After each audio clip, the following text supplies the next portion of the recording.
তিস্তা নদীর পাড়ে রংপুর এবং বাড়ির সাথে বর্ডার ছিল, এটাই হচ্ছে ওনার ক্লু। মা আমার পাশের ঘরে একজন ঘরে রেখে চলে গেছে, মা আর আসে নাই কোনোদিন। যাওয়ার সময় কি আপনাকে কিছু বলে গেছে? না। আপনার নাম কি? মুসলিমা বেগম। আপনার মায়ের নাম কি? ফজিলা বেগম। ফজিলা। আপনার বাবার নাম? মঈনুদ্দিন। সেখানে একদিন মায়ের দর করে আমার বাইর করে দিছে। তাহলে তো আপনি বাবা মা কাউকেই আপনার দরকার নাই, মাও ফেলে রেখে চলে গেছে, বাবাও বের করে দিয়ে দিছে। এই বাপ মা দিয়ে কি হবে? আমি বোধহয় একটু পার্সোনাল হয়ে যাচ্ছি। I should control myself. আসসালামু আলাইকুম প্রিয় দর্শক এবং শ্রোতা, আল্লাহ সর্ব অবস্থায় আমাদের সবার মঙ্গল করুন সেই দোয়া এবং শুভকামনা জানিয়ে শুরু করছি আপন ঠিকানার আরো একটি বেসিক ভিডিও। যারা এই মুহূর্তে ভিডিওটি দেখছেন তাদেরকে বলবো, যদি আপনার পরিচিত এরকম কেউ থাকে, পরিবার থেকে ছোটবেলায় হারিয়ে গেছেন, পরিবারে ফিরতে চান, তাকে আপনি যোগাযোগ করাতে পারেন আমাদের এই অনুষ্ঠানে পরিবার খোঁজার জন্য। সেক্ষেত্রে ফোন নাম্বারটি হচ্ছে 09639888777 এবং আমার বিশেষভাবে অনুরোধ হচ্ছে দয়া করে কয়েকটা ভিডিও তাকে দেখিয়ে নেবেন, যাতে করে সে এখানে এসেই দৌড় দিয়েই এই অফিসেই তার বাবা মা আছে এটা মনে করে না আসে। অনেকেই কিন্তু এরকম আসে, অনেকে মনে করে এটা সরকারি অফিস, অনেকে মনে করে টাকা পয়সা লাগবে। সো এগুলো একটু তাদেরকে ভালো করে বিস্তারিত ধারণা দিয়ে দয়া করে পাঠাবেন। এগুলো নিয়ে আমি প্রচুর বলতাম, আগে প্রচুর বলতাম, কিন্তু এখন যেমন হয়েছে যে বলতে বলতে বলতে বলতে আমার একটা ধারণা হয়ে গেছে, আপনারা সবাই জানেন যে আপন ঠিকানা কিভাবে কাজ হয়। সো এই কারণে একই জিনিস রিপিট করি না, অনেক সময় বিরক্ত হন অনেকেই। যাই হোক, আমি কথা বাড়াচ্ছি না, কে রয়েছে আমার সঙ্গে একটু জানার চেষ্টা করি। আপনার নাম কি? মুসলিমা বেগম। মুসলিমা বেগমটা কি বাবা মায়ের দেয়া? জি। আপনার মায়ের নাম কি? ফজিলা বেগম। ফজিলা। আপনার বাবার নাম? মঈনুদ্দিন। তিস্তা নদী থেকে আমাদের বাড়িতে যেতে আধা ঘন্টা লাগে। জি। এটাই আপনার ঠিকানা, আর কোনো ঠিকানা নাই? তিস্তা নদী বাড়ির সাথে বর্ডার ছিল? জি। আর কিচ্ছু মনে নাই? না। তিস্তা নদীর পার কোথায় এটা? রংপুরে? জি। না জি হ্যাঁ হুঁ এগুলো ভাবে বললে তো হবে না। আপনার জেলা কি রংপুর? আমি সঠিক জানি না, আমার জেলা রংপুর। সঠিক জানেন না? না। গল্পটা বলেন তো, কি হয়েছে একদম প্রথম থেকে বলেন। আমার মা চলে গেছে আরেকজনের সাথে।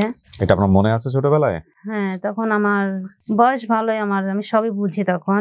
কিভাবে কি হয়েছে ঘটনাটা একটু বলেন তো। আমার বাবা ক্ষেত খামারে কাজ করে। বাবা ক্ষেতে কাজ করার সময় বাবাকে বলে গেছে যে আমি হাটে যেতেছি, তোর ভাইয়ের বাসা থেকে যা নিয়ে আসবি, ধান সিদ্ধ করার ড্যাগ আনতে বলছে আমার মাকে। তা মা আমার পাশের ঘরে একজন ঘরে রেখে চলে গেছে, মা আর আসে নাই কোনোদিন। যাওয়ার সময় কি আপনাকে কিছু বলে গেছে? না। যে আমি কোথায় যাচ্ছি বা কি অবস্থা? কয় ভাই বোন ছিলেন আপনারা? আমি একাই। আমার মা। তো আপনি বুঝলেন কি করে যে আপনার মা অন্য কারোর সাথে চলে গেছে? প্রায় এক সপ্তাহ হয়ে গেছে, আমার মা আর আসে নাই সেখান থেকে। বাবা অনেক খোঁজাখুঁজি করছে, মা আর আসে নাই, মা আর আসে নাই কোনোদিন। 3 মাস পরে বাবারে লোকেরা ধরে বিয়ে করে দিছে, স্বাধীন বিয়ে দিছে। সে মা অনেক অত্যাচার করে আমারে। কি করতো? মারধর করতো, ঠিক মতো খাইতে দিত না, অনেক অত্যাচার করতো আমারে। অত্যাচার সহ্য করতে না পেরে বাবাই একজনের বাসায় কাজে দিয়ে দিছে, সে আবার আমার শহরে নিয়ে আসছে। সে জায়গা আমি আর কোনোদিন চিনি না, তার বাসায় যেতে পারি নাই। আমার মারধর করতো, প্রচুর মারধর করতো আমারে। তারও ঠিক মতো আমার খাইতে দিত না। সারাদিন বিলে ছাগল রাখতাম, দুপুরবেলা ভাত খেতে গেলে আমার ভাত দিত না খাইতে। সেখানে একদিন মারধর করে আমার বাইর করে দিছে। বাইর করে দেওয়ার পর এখান থেকে না আর আমি কোথায় যাব? আমি চিনি না কোথাও। আমার নিজের বাড়ি তো আমি যেতে পারি না, আমি তাদের বাড়ি কোথাও সেটাও আমি যেতে পারি না। কিন্তু একটাই অনুরোধ, আমার জন্ম পড়েছে না, অনেক অনেক কথা বলে মানুষে আমারে। আমার বাবা নাই, মা নাই, শ্বশুর বাড়ির লোকে কথা শোনায়, বহুত কথা বলে মানুষ আমারে।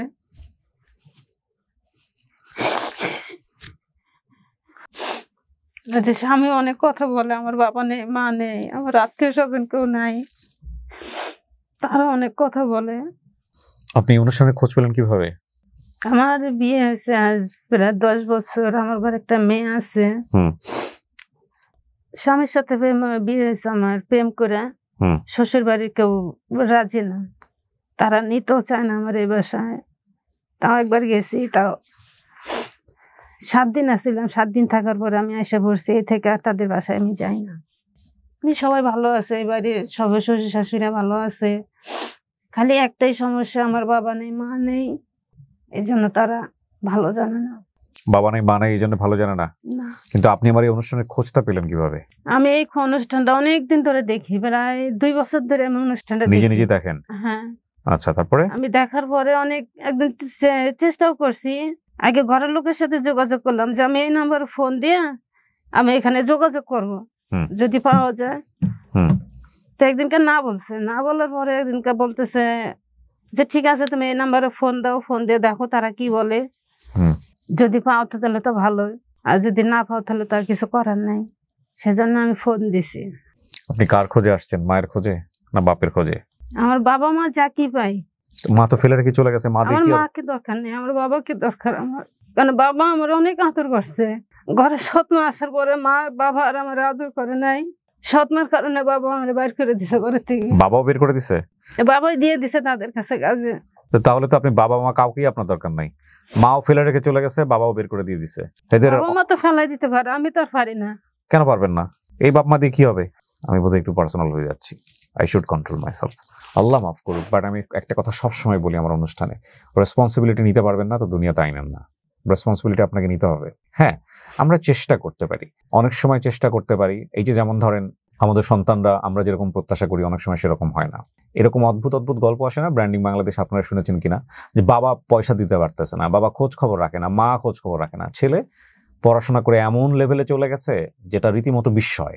আবার ঠিক উল্টোটাও হয়, কিন্তু হ্যাঁ উল্টোটা হয়। আপনি লাইভ অনুষ্ঠানে গিয়ে দেখবেন যে বাপ মা চাচ্ছে পড়াশোনা করুক, সেই পড়ার টাকা নিয়ে কোচিং এর টাকা নিয়ে জুয়া খেলে, এরকম ছেলে মেয়েও আছে।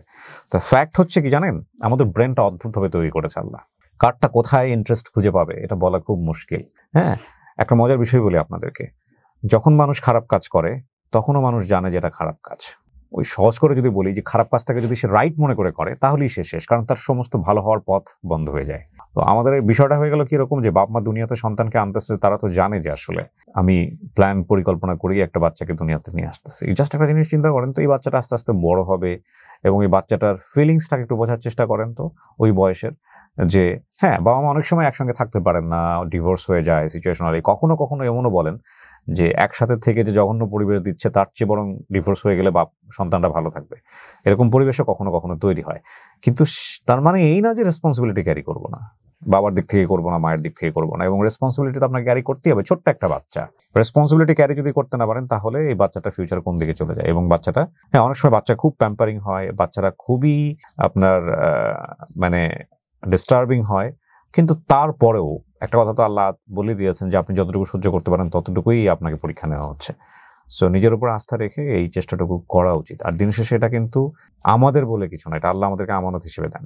সুতরাং আমাদের সবার চেষ্টা করা উচিত। এরকম অসংখ্য অভিভাবক আছেন বাংলাদেশে, অসংখ্য অভিভাবক আছেন পৃথিবীতে, যারা বছরের পর বছর চেষ্টা করে যাচ্ছেন একটা বাচ্চার জন্য, বাচ্চা পান না, আবার কেউ কেউ পেয়ে ডাস্টবিনে ফেলে দেয়। তো আমার মনে হয় যে আপনার বাপ মাকে খুঁজতে আসছেন আপনি, আমরা তো চেষ্টা করব, কিন্তু কথা হলো যে আসলে বাবাদেরকেও তো কিছু করার থাকে না, সংসার ঠিক করার জন্য একজনকে নিয়ে আসতে হয়। আপনি বললেন যে বাবা জোর করে বিয়ে দিয়ে দিচ্ছে, আশেপাশের লোকজন ধরায়। তো এখন বাবা তারপরেও আপনার উচিত ছিল যে আপনাকে দেখে রাখা, একটাই মাত্র সন্তান আপনি, তাও মেয়ে, দেখে রাখা। আর মা তো রেখে চলেই গেছে, তো এখন এই বাপ মাকে খুঁজতে আসছেন আপনি। আমি জানি না কে আসবে আপনার জন্য, আপনার কোনো ভাই বোনও তো নাই। বাবা যদি বেঁচে থাকে তাহলে তো ভালো কথা আসলো, মা যদি বেঁচে থাকে তাহলে হয়তো বা এসে একবারের জন্য হলেও বলতে পারে যে কেন রেখে চলে গেছিলাম। আপনার বাড়ির ঠিকানা বলেছেন তিস্তা নদীর পাড়ের রংপুর, এবং বাড়ির সাথে বর্ডার ছিল, এটাই হচ্ছে ওনার ক্লু। তিস্তা নদীর পার, রংপুর, বাড়ির সাথে বর্ডার ছিল। মায়ের নাম ফজিলা বেগম, বাবার নাম মঈনুদ্দিন। বাবা কি কাজ করতো? কৃষিকাজ। কৃষিকাজ করতো। আপনার শরীরে যে জন্মদাগটা আছে এটা কোথায় আছে? এবং আচ্ছা ঠিক আছে বলেছেন, সমস্যা নাই, এটা আমরা মিউট করে দিব। এই দাগটার ব্যাপারে কি আপনার মা জানে? বাবা জানে? এবং কাউকে দেখলে কি চিনবেন আপনি? বাবা মা কাউকে দেখলে চিনবেন? চেহারা মনে আছে? বাবাকে দেখলে চিনবেন। আর কিছু বলবেন না? সব বলেছেন। প্রিয় দর্শক এবং শ্রোতা, এই হলো তথ্য। অধিকাংশ কথাই আমার, কারণ এখানে যারা আসেন তারা ঠিক মতো অনেকেই বলতে পারেন না। যতটুকু বলেছে অতটুকু নিয়ে আমরা চেষ্টা করি। তাওয়াক্কাল তো আল্লাহ। একটা ভালো সংবাদের প্রত্যাশা শেষ করছি। আসসালামু আলাইকুম।